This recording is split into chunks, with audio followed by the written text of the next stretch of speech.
거의 5천, 평당 5천 가까이 나왔어요.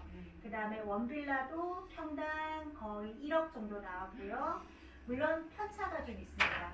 그러니까 원빌라 중에서도 좀 입지가 좋거나 그 다음에 한강들이 좀 보이거나 이런 경우에는 평당 한 1억 2천. 그리고 주미 아파트 같은 경우에 나중에 이제 이의제기를 해서 그리고 좀 작잖아요. 대지수는 굉장히 작아요. 근데 생각보다 건평은 좀 넓고요. 그래서 이의제기를 해서 한 평당 1억 5천 나온 데도 있어요. 근데 그건 워낙 작아서 그런 부분이 있고 평균적으로는 그냥 뭐 다세대도 있고 그냥 이런 빌라도 있으니까 한 1억 가까이 나왔고요. 그래서 이제 말은 좀 많았던 게 단독은 한 5천, 원빌라는 한 1억 정도 나와보니까 거의 2배 정도 차이가 났었어요. 그래서 요것 때문에 말은 좀 많았지만 어쨌든 그대로 감평을 받고 타 지역 어떤 지역보다도 감정평가는 높게 나온 상황입니다. 다만 근생 같은 경우에 1층 근생 이런 상가 도로변에 있는 상가는 한 1억 2천 평균 평당 이렇게 나왔는데요. 지하로 내려가면 완전히 달라져요. 지하로 내려갔더니 한 보통 타 지역에서는 60%까지도 나왔다 그래요. 1층에. 근데 막 35%? 그래서 너무 편차가 커버렸습니다. 근데 2층은 한 50%? 그래서 이런 감정평가 때문에 이제 말은 상당히 많았고요. 어쨌든 큰 약간의 보정을 했지만 큰 변동 없이 그냥 진행은 됐고 다른 타 지역 같은 경우는 그래서 이제 5구역 같은 경우 대표적으로 근생에 대한 감정평가는 3구역 같이 나고 조금 더 좋게 나올 거다라는 얘기는 있는데 그건 일단 나와봐야 할 것 같고요. 그래서 감정평가는 대략적으로 이렇게 하면 5천, 그 다음에 1억 이렇게 보시면 되고 그리고 이제 다른 지역에 지금 진행할 때 보면 약간 더 오를 겁니다. 감정평가는 사업시 인가 1을 기준, 그 날짜 연도를 기준해서 3구역은 2019년도 기준이 됐고요. 지금 2구역이 현재 진행 거의 마친 걸로 알고 있는데요. 그거는 2021년이 기준이 되고요. 이제 나머지는 아직 사업시 인가가 안 났기 때문에 기준점이 없는데 2019년도에 비교해서 지가가 상당히 많이 올랐어요. 그래서 현재 얼마 전에 이제 한남 5구에서 바뀔 거지만 대략적으로 조합은 분양가가 나왔는데 그거랑 3구역을 비교하면 약간 제가 느낀 게 제 살짝 이건 믿을 수 있는 거 아닙니다. 저희 단순한수에 의하면 1.24배 정도. 그래서 이제 제가 3구역에 그 2019년도 기준으로 평가한 다음에 여기서 1.24배 정도를 딱 하면 예상가인데 이 정도다. 이렇게 저는 이제 나름 그렇게 분석을 하고 있습니다. 그 정도. 네. 그래서 감정평 그렇게 나오고 있고요. 혹시 감정평가에 대해서 조금 더 궁금하신 부분은 뭘 사야 될 상황이 다 다릅니다. 개인 상황에 따라서 유불리가 완전히 달라지죠. 주택이 많으신 분들은 당연히 취득세 부분이 워낙에 커니까 취득세 부분을 좀 줄이기 위해서 주택이 아닌 거 그래서 상가라든가 토지라든가 이런 부분을 좀 가는 게 유리하고요. 아무래도 그 다음에 그 이로저로 상관없이 취득세를 부담하더라도 현재 매물에서 프리미엄이 정말 적게 나온 아주 가끔 나오는 매물들이 있어요. 그럼 뭐 취득세 더 부담해도 되죠. 그렇죠? 그런 매물들 아니면 일단 다주택에 있으신 분들은 특수 매물로 가는 게 유리하고요. 사실 이도저도 안 됩니다. 결국 자기 자본에 맞추는 겁니다. 저는 제일 가성비는 진입이라고 봅니다. 한남은 진입하면 그러니까 손해가 아니기 때문에 플러스가 어떤 분들은 20억 이상이 나올 수도 있고요.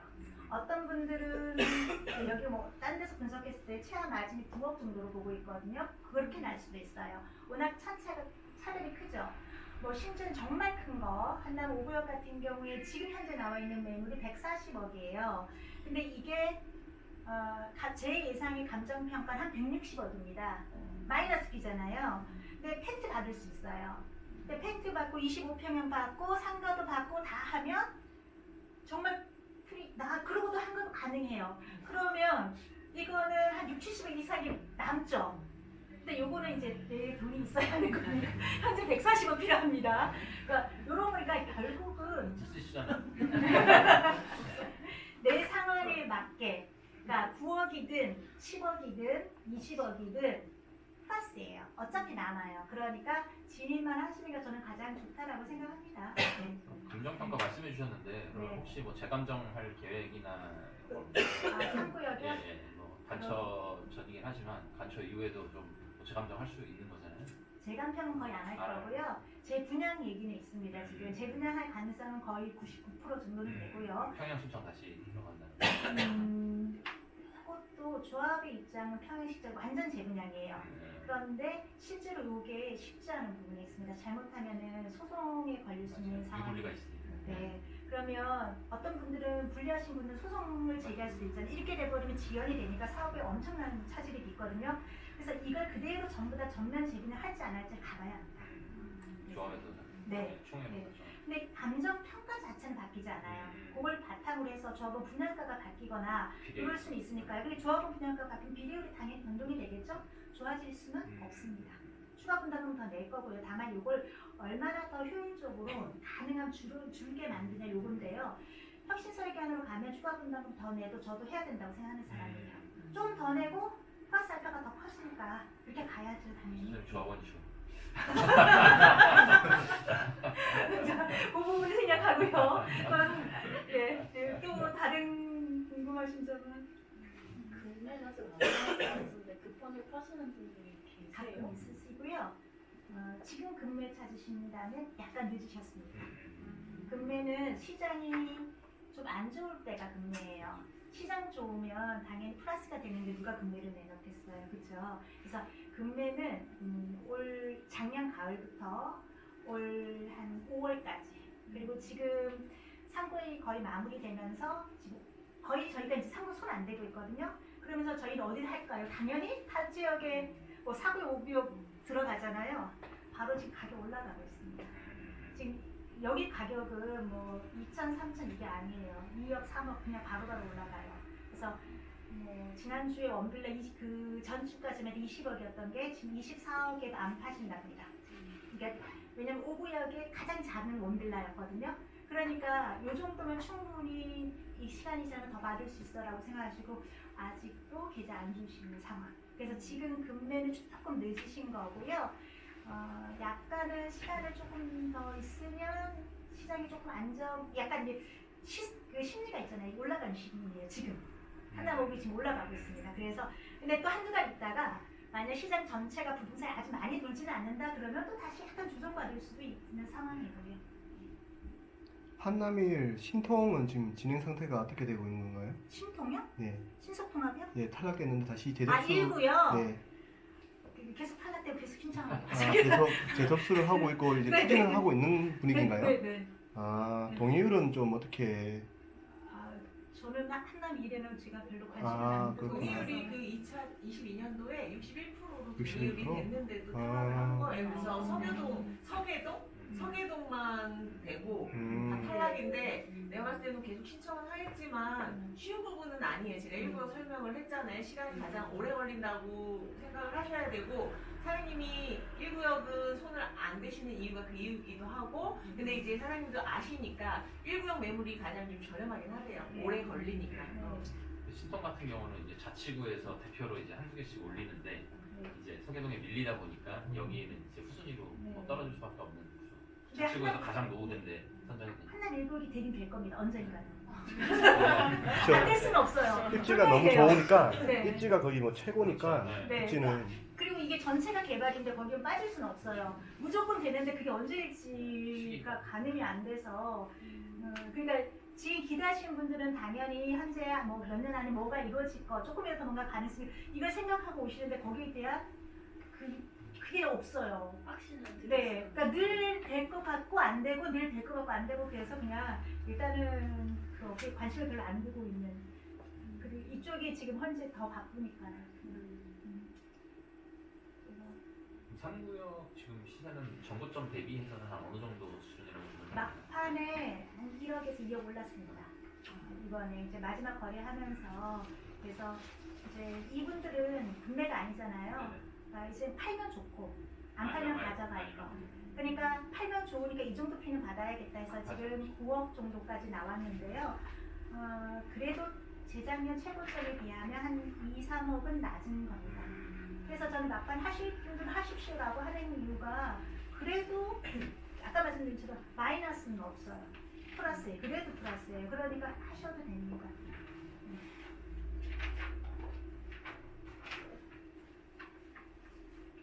이제 간평에 대한 질문은 더 괜찮으세요? 네. 네. 그다음에 한남 뉴타운의 매물 접근할 때 특별한 건 없습니다. 그냥 일반 매매예요. 진짜 일반 거래고요. 다만 제일 이게 문제 혹시라도 걸려야 할 거 가장 중요한 게 조합원 자격 문제인데 이거는 웬만하면 부동산에서 거의 다 이미 해결하고 그리고 권하죠. 그 다음에 이런 문제가 있을 수 있습니다라는 것도 미리 안내를 합니다. 그러니까 예를 들면 근생 매물 같은 경우는 감정평가액이 최소 분양가보다 낮으면 입주권은 안 나옵니다.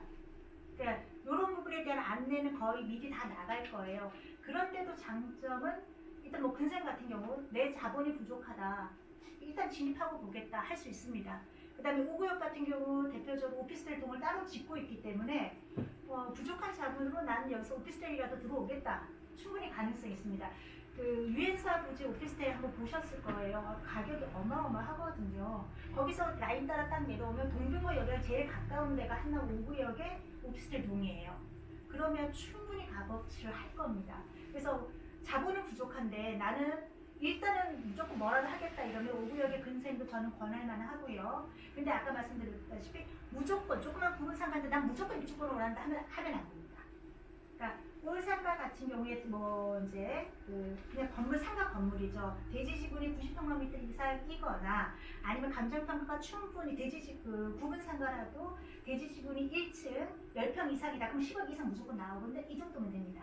그러니까 이런 경우 아니면은 이제 그런 위험에 대한 부담성. 그래서 이제 단순하게 무조건 내가 뭘 해야겠다라고 하시고 가능하면 한남은 좀 진입해야겠다는 생각을 먼저 가시는 게 전 제일 좋다고 생각해요. 네. 근데 아까 위험성에 대한 거, 근생은 무조건 입주권이 나오는 건 아니다라는 거. 토지는 아실 거예요. 90평방미터 이상이어야 입주권이 나온다. 이런 정도. 그다음에 또 아까 조합원 자격은 거의 대부분 부동산에서 확인해 준다. 가끔 이런 경우 있습니다. 다물권자들. 근데 다물권자라고 무조건 입주권이 안 나오는 건 아니에요. 근데 내가 A 토지를 갖고 있는데 내가 옆에 있는 분하고 다시 B 토지를 가지고 있다. 그러면 명의가 다르죠. 공동 명의가 다른 명의가 다른 걸로 봅니다. 조합원 수 산정에. 그러면 이 토지를 하나 다물권이니까 나는 이걸 사면 안 되겠네가 아니라 저기는 다르구나라고 생각하시고 언제부터 그렇게 갖고 있는지 따져보면 입주권이 나오는 매물이 있고 안 나오는 매물이 있어요. 그래서 그거까지는 다 웬만하면 부동산에서 다 점검을 해드립니다. 그리고 이런 약간 특수한 경우에는 주로 미리 설명이 다 들어가고요. 그래서 너무 겁먹지는 않으셔도 됩니다. 그래서 이제 주의하실 사항은 아까 제가 말한 조합원 자격 문제라든가 그다음에 근생 매물일 때 주의할 점, 토지 면적 이 정도만 하시면 별로 문제는 없을 것 같아요. 또 그 혹시 물건 보시다가 이런 거 좀 궁금하셨던 거, 위험하다 생각했던 거 뭐? 위험하기보다 네. 제일 싼 매물이 얼마지가 궁금해서 현재 제일 싼 도로? 매물은요. 특수 물건? 뭐든 간에 2구역의 도로 13억이 제일 저렴하고 매매가 자체로 대출 안 되니까 내돈 13억이 다 필요합니다. 네. 나중에 도로 같은 거는 감정평가 받을 때 조금 이제 좀 실망할 수도 있어요. 그런 부분도 설명해 주시면 좋을 것 같아요. 도로는요. 근데 하실 때 이미 또 설명이 다 들어가요. 집가 자체가 아까 이제 제가 성남 3구역에서 그 간평이 평균 집가의 2.4배라고 말씀 안 드렸나? 안 드린 것 같아요. 한 5천 정도 나왔다고 한 것 같아요. 그게 뭐냐면 가지고 있는 집가의 한 2.4배입니다. 평균. 네, 공시지가에. 그러니까 2014년 공시지가 2.4배가 됐겠죠. 근데 도로 부지는 일반적으로 다른 주택이라든가 이런 나대집에서 가격이 한 3분의 1 수준이에요. 맞아요. 집가가. 그래서 이미 여기에다 2.4배입니다. 그러니까 뭐 이것만 너무 낮다 이런 게 아니고 처음부터 가격이 공시되어 있기 때문에 그 가격 기준으로 보신다면 간평이 어느 정도 나오겠다 이런 부분이 되고요. 그래서 한남 2구역 같은 게 아까 13억 정도 나왔을 때 제가 봤던 간평은